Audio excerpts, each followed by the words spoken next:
காதல் கதை சொல்லவா திரைவிமர்சனம். காதலின் ஆழத்தை பிரதிபலிக்கும் வகையில் ஒளிப்பதிவு அமைந்துள்ளது.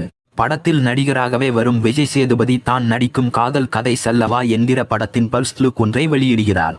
அந்த படத்தின் கதையை மக்களிடமே கேட்க நினைக்கும் விஜய் சேதுபதி ரேடியோ எம் மூலம் பொது மக்களிடம் காதல் கதைகளை கேட்கிறார். அப்படி விஜய் சேதுபதிக்கு 2 பெண்கள் போன் செய்கிறார்கள். அதில் ஒருவர் நிகிதா, வங்கியில் வேலை செய்கிறார். அதே வங்கியில் செக்யூரிட்டியாக வேலை செய்கிறார் ஜெயராம். இவர்களுடைய காதல் கதையை சொல்கிறார். விஜய் சேதுபதியிடம் பேசும் மற்றொரு பெண் நகுலிடம் தனக்கு ஏற்பட்ட பழக்கத்தை பற்றி கூறுகிறார்.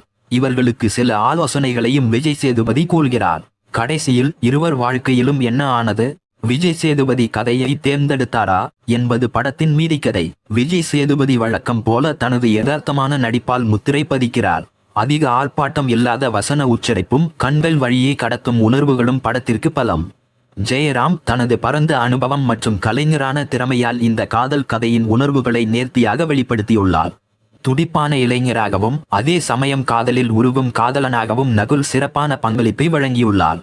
படத்தின் நாயகிகள் கதையின் காதல் கோணத்தை மிக நுட்பமாக வெளிப்படுத்துகின்றனர். ஒரு மென்மையான அழகான காதல் கவிதையை இயக்க முயற்சியிருக்கிறார் இயக்குனர் சனில் களத்தில். கதைக்களம் நன்றாக இருந்தாலும் சில இடங்கள் நாம் ஏற்கனவே பார்த்த பழைய காதல் படங்களை நினைவுபடுத்துகின்றன. படத்தின் வேகம் சில இடங்களில் தொய்வடைகிறது. 2ஆம் பாதியில் வரும் சில காட்சிகள் சற்று இழுவையாக தோன்றுகிறது. படத்தின் பாடல்கள் மெலடி ரகமாக அமைந்துள்ளன.